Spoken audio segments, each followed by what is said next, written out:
Guys हमारा तो गला অবধি পানি आ गया ये क्या हुआ।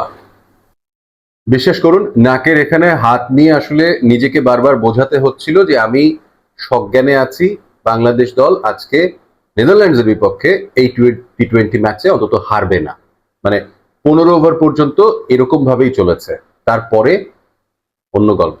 15 ওভার পর্যন্ত নেদারল্যান্ডস যেভাবে ম্যাচে নিজেদেরকে এগিয়ে রেখেছিল তাতে আবারও একটা শঙ্কা আসলে চেপে বসেছিল মনের ভেতরে যে এই বিশ্বকাপ থেকেও গ্রুপ পর্ব থেকে বাংলাদেশকে বিদায় নিতে হবে। শেষ পর্যন্ত 15 ওভারের পরে গল্পটা পরিবর্তন না হলে হয়তো ওই দুর্দশাটাই বরণ করে নিতে হতো। কিন্তু কেন হয়নি, কেন বরণ করতে হয়নি? বাংলাদেশ 25 রানে জিতেছে বলে। তবে বাংলাদেশ 25 রানে জেতায় আজকে প্রথমবারের মতো সবচেয়ে বড় ধন্যবাদটা আমি দিতে চাইবো দলের কোচ চন্ডিকা হাথুরুসিংহকে। কেন? তানজিদ তামিমকে দিয়ে ওপেন করিয়েছে সেজন্য, সাকিব আল হাসানকে তার মতো করে খেলতে দিয়েছে সেজন্য, নাকি সৌম্য সরকারকে আবার এই একাদশে ফিরিয়ে এনে চেষ্টা করেছে নতুন কিছু ভালো করা যায় কিনা, সৌম্য সরকারকে দিয়ে ভালো পারফর্ম করানো যায় কিনা সেজন্য, নাকি নাজমুল শান্তকে এই দলের ক্যাপ্টেন্সি দেবার জন্য চাপাচাপি করে শেষ পর্যন্ত শান্তকে ক্যাপ্টেন বানাতে পারার জন্য? এর কোনোটাই না।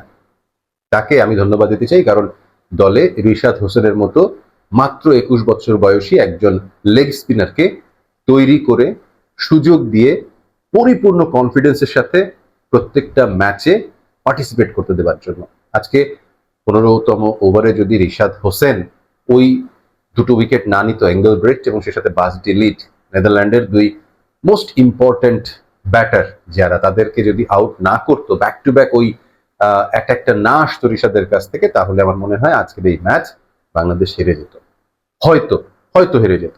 বাট রিশাদ হোসেন যেভাবে ম্যাচে ফিরিয়েছেন বাংলাদেশকে, 15তম ওভারের পরে যখন তিনি আরো একটা ওভার করতে আসলেন 18তম ওভারে, প্রবলি 18তম ওভারেই, হ্যাঁ সেই সময়টাতে তিনি যেভাবে বল করেছেন, 3টা উইকেট নিয়েছেন, টোটাল 3টা উইকেট নিয়েছেন 4 ওভারে 33 রান খরচায়। প্রথম ওভার দেখে কিন্তু মনে হয়নি রিশাদ আজকে এতটা ইম্প্যাক্ট আসলে রাখতে পারবেন খেলায়, কিন্তু শেষ পর্যন্ত তিনি রেখেছেন এবং সেই কারণে হাথুরুসিংহকে ধন্যবাদ দিতে হবে, মন থেকেই ধন্যবাদ দিতে হবে।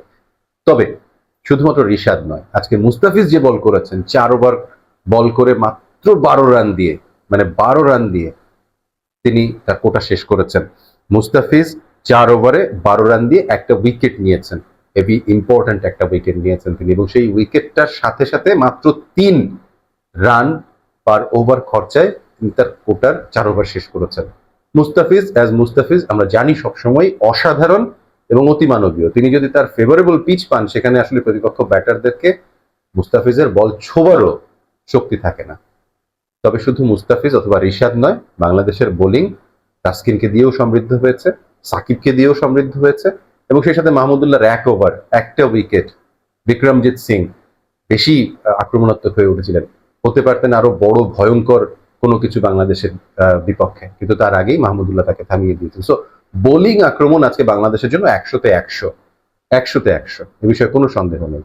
ব্যাটিং এই ম্যাচের শুরুতে বলেছিলাম, এই ম্যাচের আগে বলেছিলাম যে আসলে কয়েকটা এক্স ফ্যাক্টর বাংলাদেশের জন্য খুব জরুরি। সাকিবের পারফর্ম করাটা বাংলাদেশের সুপার এইটে যাবার জন্য ভীষণ জরুরি, এবং সেই সুপার এইটে যাবার যে আশা সেটা টিকিয়ে রাখার জন্য নেপালের সাথে পরের ম্যাচ, কিন্তু এই ম্যাচে না জিতলে কি সেই আশাটা থাকতো? এই ম্যাচে সাকিবের এই পারফরমেন্স আসলে বাংলাদেশকে টিকিয়ে রাখলো সুপার এইটের আসার জন্য, সুপার এইটে যাবার জন্য। পরবর্তী ম্যাচে নেপালের সাথে জিতলে তো বাংলাদেশ সুপার এইট কনফার্ম করেই ফেলবে। তবে এই মুহূর্তে যে ইকুয়েশন, তাতে আসলে বাংলাদেশের সুপার এইটে যাওয়া কেউ ঠেকাতে পারছে না, খুব একটা ওরকম সম্ভাবনা নেই। সাকিবের ওই 64 রান আসলে খুব ইম্পর্টেন্ট ছিল, আজকে রানে ফেরাটা তার জরুরি ছিল বাংলাদেশের জন্য। সাকিবের সাথে পার্টনারশিপে তানজিদ তামিমের যে রানটা ছিল 35, সেকেন্ড হাইয়েস্ট, এই রানটাও খুব গুরুত্বপূর্ণ। কিন্তু বাদ বাকিদের কথা অ্যাজ ইউজুয়াল। বাংলাদেশ পরের ম্যাচে নেপালের সঙ্গে ভালো খেলবে, তাদের অ্যাকচুয়াল যে খেলাটা, অ্যাকচুয়াল যে পারফরমেন্সটা, সেটা তারা আসলে দেখাতে পারবে, এই প্রত্যাশা থাকছে।